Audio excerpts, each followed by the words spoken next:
दिल के फसफोले जल गए सीने के दाग से, इस घर को आग लग गई घर के चिराग से। आग को देख करके कह दिया कि हुजूर हमारी ही तरह हैं। क्या बुखारी शरीफ की वो हदीस नजर नहीं आई? बुखारी शरीफ का मैं इसलिए जिक्र कर रहा हूं कि बाज़ लोग कहते हैं ये हदीस ज़ईफ है, वो हदीस ज़ईफ है। हाँ, ज़ईफ के माने कमजोर के होते हैं। तो अगर बाप कमजोर हो जाए कोई घर से निकाल के फेंक देता है। अरे कमजोर है तो क्या हुआ, बाप तो है। अबे हदीस ज़ईफ है तो क्या है, हदीस मुस्तफा तो है। हाय हाय हाय। अगर ज़ईफ बाप को घर से नहीं फेंका जा सकता है, वो काबिल एहतराम है, तो अगर हदीस ज़ईफ है तो कैसे तुमने कह दिया ये काबिल एतबार नहीं है? अगर ज़ईफ है तो क्या हदीस मुस्तफा तो है। एहतराम मुस्तफा हमको इस बात की दावत देता है कि ज़ईफ कह करके हदीसों को रद्द वाह वाह नहीं किया जाएगा। बुखारी शरीफ का मैं जिक्र कर रहा हूँ। क्या जिन लोगों ने कहा नबी की आंख हमारी आंख, दो उनके दो हमारी आंख है, हम भी नबी की तरह नबी हमारी तरह। बुखारी शरीफ की हदीस है, अल्लाह के रसूल फरमाते हैं मैं जैसे आगे देखता हूं, हुजूर फरमाते हैं मैं जैसे क्या कहने आगे देखता हूं वैसे ही पीछे देखता हूँ। जरा आप भी ऐसे दिखा करके बता दीजिए। आप भी जरा कहिए कि मैं आगे भी देखता हूं पीछे भी देखता हूं। इतना ही नहीं बल्कि बुखारी शरीफ की हदीस में यह है, रसूल पाक इरशाद फरमाते हैं ला यख्फा अलैया रुकूअकुम वला खुशूअकुम। मैं अगरचे मुसल्ले पर रहता हूं, मैं अगरचे तुम सबसे आगे रहता हूं और तुम मेरे पीछे हो, मगर याद रखो ना तुम्हारा रुकू मुझसे पोशीदा है, ना तुम्हारा सजदा मुझसे पोशीदा है। रुकू और सजदा तो और देखने वाले भी देख सकते हैं, मगर जो दिल के अंदर कैफियत खुशू की है रसूल पाक फरमाते हैं मैं उसे भी जानता हूं, मुझसे वो भी पोशीदा नहीं। वाह वाह वाह वाह। इसीलिए आला हजरत फरमाते और कोई गैब क्या तुमसे नेहा हो भला, जब ना खुदा ही छुपा तुम पे करोड़ों दरूद। सुभान अल्लाह सुभान अल्लाह सुभान। आप कहते हो हुजूर की दो आंखें हमारी दो आंखें बराबर हो गए। तुम जमीन पर रहते हो, आसमान पर ऐसे देखो और बीच में क्या है नजर नहीं आता, मगर मेरे मुस्तफा मदीने में जलवागर और अर्श पर क्या हो रहा है रसूल पाक उसे देख रहे हैं। जमीन की तह में क्या है, समंदर के नीचे क्या है, मुस्तफा वो भी देख रहे हैं। तुम अपने देखने को नबी के देखने की तरह समझते हो। नबी के देखने का आलम तो बहुत ही अजीब है। तुम अगर हमको देख लो तो हमें तकलीफ हो जाए, तुम अगर हमें मोहब्बत से देखो तो हम समझ जाएंगे तुम गुस्ताख रसूल हो, क्यों मुझे मोहब्बत से देख रहे हो। मगर मेरे नबी किसी को मोहब्बत से देख लें तो अल्हम्दुलिल्लाह। आला हजरत फरमाते हैं जिस तरफ उठ गई, सुभान अल्लाह, जिस तरफ उठ गई दम में दम आ गया उस निगाहे इनायत पे लाखों सलाम। सुभान अल्लाह सुभान अल्लाह। अपनी तरह समझते हो, अल्लाह की सरताबा कदम शान है ये। इंसान ही इंसान, वो इंसान है ये। कुरान तो ईमान बताता है इन्हें, ईमान ये कहता है मेरी जान है ये। सुभान नबी जाने ईमान है, नबी हम मोमिनों की शान आन पान है। इस कायनात में खुदा की सबसे बड़ी पहचान है। खुदा ने हदीस कुदसी के एतबार से फरमाया कुन तो कंजम मख्फिया, मैं एक छुपा हुआ खजाना था तो मैंने चाहा कि मुझे पहचाना जाए, तो मैंने अपनी पहचान तुझे बना करके दुनिया में भेजा। तो नबी खुदा की पहचान कराने आता है, नबी खुदा की मार्फत कराने आता है। अब अगर खुदा तक कोई पहुंचेगा तो बगैर मुस्तफ़ा के वो पहुंच नहीं सकता। और ये सिर्फ बरेली के आला हजरत नहीं कहते, ये वो भी कहते हैं जिनको वो लोग भी मानते हैं जो नबी की इन अजमतों का इनकार करते हैं। डॉक्टर इकबाल कहता है बमुस्तफ़ा बरसा खैशरा के दी हम उस अगर बऊ न रसीदी तमाम बुलहबीस।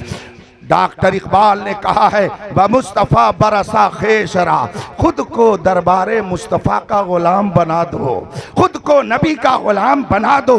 अगर तुम दरबारे मुस्तफ़ा में नहीं पहुंचे तो कहीं भी पहुंचते रहो, कहीं भी पहुंचते रहो, हत्ता कि खाने काबा के इमाम भी बन जाओ, कोई फर्क नहीं पड़ेगा। हम किसी जगह किसी इदारा, किसी खानका, किसी दरसगाह, किसी शहर से होपलेस नहीं होते हैं।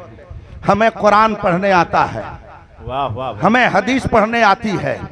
कुरान में एक ऐसे आदमी का तज़किरा है जिसके पास मेरे इल्म के मुताबिक कम अज कम 6 निस्बतें तो जाहिर हैं।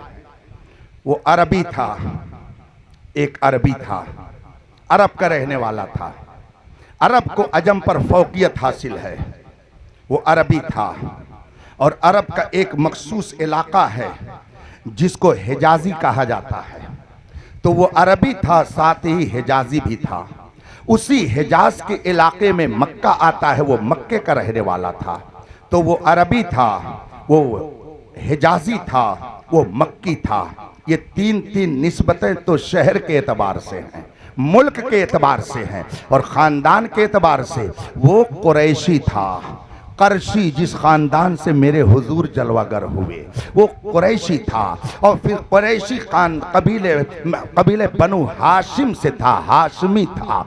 और हाशमी ही नहीं बल्कि रसूल पाक के दादा हजरत अब्दुल मुत्तलिब का बेटा था, तो वो मुत्तलिबी भी था। अब आप जरा सोचिए, 6 निस्बत लगी हुई है।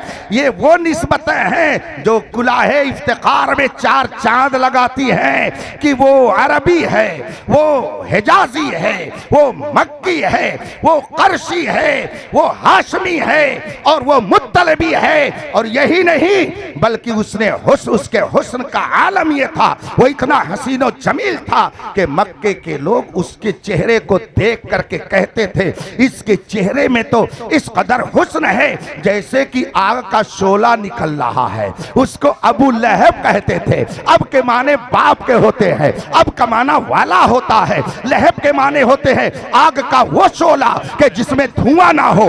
अबू लहब का नाम अब्दुल उज्जा है, मगर ये उसका लक़ब था। मक्के के लोग उसको अबू लहब कहते थे, यानी उसके चेहरे में इतना हुस्न था कि जैसे आग के शोले निकल रहे हो। तो वो हुस्न वाला था और पैकरे हुस्न था। ये 7वीं खूबी थी। और कुरान के फरमान के मुताबिक वो फकीर और कल्लाश नहीं था, वो कोई फुटपाथ छाप नहीं था, बल्कि वो मालदार था, प्रॉपर्टी वाला था।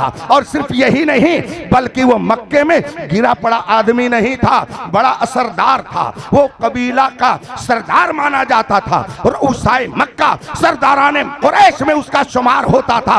ये 9 निस्बतें उसके साथ लगी हुई थी। और 10वीं निस्बत ये भी समझ लीजिए कि वो खाने काबा के टेरिस्ट्रियों में था। ये 10 निस्बत उसके साथ लगी है। मगर जब उसने मेरे मुस्तफा की शान में गुस्ताखी की तो अल्लाह ने उसकी इस निस्बतों का लिहाज नहीं फरमाया, बल्कि फरमाया तब्बत यदा अबी लहब।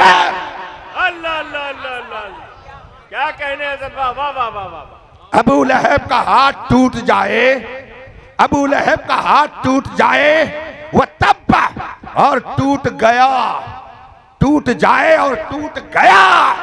आज कुछ लोग कहते हैं किसी को बुरा मत कहिए, तो फिर तो कुरान की आयत को भी छोड़ना पड़ेगा। इस कुरान की आयत को नहीं पढ़ना चाहिए, इसलिए कि आप नमाज पढ़ने जाते हैं कि तो अबू लहब का हाथ तोड़ने जाते हैं। नमाज में आपने कहा तब्बत यदा अबी लहब, तब्बत यदा अबी लहब, अबू लहब का हाथ टूट जाए, तो आप नमाज पढ़ने जाते हैं कि अबू लहब का हाथ तोड़ने जाते हैं। मगर सुभान अल्लाह, कुरान ने क्या बेहतरीन हमको अकीदा अता किया कि जो मेरे महबूब का दुश्मन है उसके अंदर जितनी भी निस्बतें हो वो निस्बतों का लिहाज नहीं किया जाएगा। इसीलिए तो मेरे मुर्शिद ताजुल शरिया ने फरमाया, नबी से जो हो बेगाना, सुभान अल्लाह सुभान अल्लाह, नबी से जो हो बेगाना उसे दिल से जुदा कर दो, पेदर मादर बेरादर जानो माल उन पर फिदा कर दो। और हुजूर शेर बेशैले सुन्नत फरमाते हैं, प्यारे हबीब को पुकार, प्यारे नबी का नाम ले। खाने काबा को पकड़े रहेगा और नबी को नहीं पकड़ेगा, मुसलमान नहीं हो सकता है। प्यारे हबीब को पुकार, प्यारे नबी का नाम ले। दामने मुस्तफा में आ, दामने मुस्तफा में आ, इसका फायदा क्या मिलेगा? कहा यहाँ भी फायदा होगा, वहाँ भी फायदा होगा। यहाँ का फायदा तो लोग देखेंगे और मैदान महशर में क्या फायदा मिलेगा। तो हजरत हसन बरेलवी फरमाते हैं, अगर नबी के दामन में आ जाओगे तो जानते हो क्या होगा? ढूंढा ही करें, हाय हाय हाय हाय, ढूंढा ही करें सदरे कयामत के सिपाही, वो किसको मिले जो तेरे दामन में छुपा हो। अल्लाह अल्लाह अल्लाह, सुभान अल्लाह। आज ले उनकी पनाह, आज मदद मांग उनसे, कल न मानेंगे कयामत में अगर मान गया। सुभान हाँ, सुभान अल्लाह, सुभान अल्लाह। हमारे लिए कोई प्रॉब्लम नहीं है, हम लोग तो मांगने वाले हैं ही हैं। क्या कहने, वाह। खाते हैं तेरे दर का, सुभान अल्लाह। पीते हैं तेरे दर का, पानी है तेरा पानी, दाना है तेरा दाना। हाँ, और अभी मैंने हमद के अशार सुनाए, वही रब है जिसने तुझको हमतन करम, हमें भीख मांगने को, तेरा आस्था बता। तो हम तो मांगने वाले हैं ही हैं। रसूल आजम तो बहुत बड़ा दरबार रखते हैं, हम कादरी फकीर हैं। सुभान अल्लाह, वाह वाह। हम कादरी फकीर हैं या गौसल बदल, तो हम तो मांगने वालों में हैं। ये और बात है कि हम किसी दुनियादार से नहीं मांगते, अहमद मुख्तार से मांगते, तो हम तो मांगते हैं ही हैं, हमारे लिए कोई प्रॉब्लम नहीं। हजरत मौलाना अनीस सिवानी साहब बैठे हैं, ये उलमा है। क्योंकि आदमी का नाम जबान पर जो ज़्यादा जारी रखता है, कहीं अगर दिख जाए तो उसी का नाम ज़्यादा आता है। दिगर उलमा से मैं मज़र चाहता हूँ, ये ना समझेंगे कि इन्हीं का नाम क्यों ले रहे हैं, दावत दे दी तो यही सबसे बड़े। क्या कहने, वाह वाह। फर्ज कीजिए कि मौलाना अनीस सिवानी साहब के यहाँ लोग आ रहे जा रहे हैं, और बगल में एक आदमी इनके पड़ोस में रहता है, किसी को देखता था, क्या जा रहे हैं वहाँ पे, वो क्या देंगे, वो क्या देंगे, क्या वहाँ पर जा रहे हो। इत्तेफाक से साल 2 साल भी नहीं गुजरा था कि उस बेचारे के सामने खुद ही ऐसी मुसीबत आ गई जिसका हल इन्हीं के पास, जिसका हल। अब क्या करेगा? जाएगा, लेकिन लजाते हुए, शर्माते हुए, चेहरा नीचे किए हुए, चूंकि मुसीबत पड़ी है तब जा रहा है। और अगर पहले से ही राब्ता सही रखता तो दन्न से पहुंच जाता, पहले से राब्ता रखता दन्न से पहुंच जाता। तो जाएगा मगर लजाते हुए, शर्माते हुए। तो मैदान महशर में सब होंगे, जो नबी से मांगने को शिर्क कहते हैं वो भी रहेंगे, और हम लोग तो रहेंगे ही रहेंगे, सब वहां पे रहेंगे। अलबत्ता नबी से शफाअत की भीख मांगने हम भी जाएंगे, और जो शिर्क कहते हैं वो भी जाएंगे। तब आला हजरत फरमाते हैं, हश्र में हम भी सैर देखेंगे। सुभान अल्लाह, क्या क्या अकीदा बताया है इमाम अहमद रजा ने। सुभान अल्लाह, प्यारे रजा पे कुर्बान जाऊं, अच्छे रजा पे कुर्बान जाऊं, जिसने सिखाया नामे मोहम्मद सल्लल्लाहु अलैहि वसल्लम। किस अंदाज में आला हजरत ने नक्शा खींचा है। सैर के माने होते हैं चलने के, और सैर के माने होते हैं तफरीह करने के। आला हजरत फरमाते हैं, नहीं मानता था ना, वहां जब पहुंचेगा तो हजरत आदम के पास जाके कहेगा, भीख दे दीजिए शफाअत की। फरमाएंगे किसी और के पास जाओ, तो हम भी जाएंगे, वो लोग भी जाएंगे, हम भी जाएंगे, वो भी जाएंगे, हम भी जाएंगे, वो भी जाएंगे, मगर वो लजाते हुए जाएंगे, शर्माते हुए जाएंगे। चूंकि उनके नजदीक मांगना शिर्क था, लेकिन वहां पर खुदा का जलवा मौजूद, उसे छोड़कर हजरत आदम से मांगेंगे तो हमारे लिए कोई प्रॉब्लम नहीं है, इसलिए कि हम यहां भी मांगते हैं तो। लेकिन हश्र में हम भी सैर देखेंगे। नजदी आज उनसे इल्तिजा ना करे। आज मांगने को शिर्क कहता है, उस रोज ये भी भीख मांगने जाएगा। तो हम लोग भी रहेंगे इंशाअल्लाह, सब लोग रहेंगे। तो जब ये तमाशा होगा तो हम लोग सोचने लगेंगे, ये क्यों आखिर जा रहे हैं शफाअत मांगने के लिए।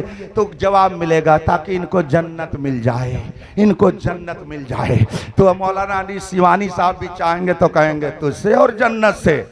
हाय हाय हाय, क्या कहने हजरत, वाह वाह वाह वाह।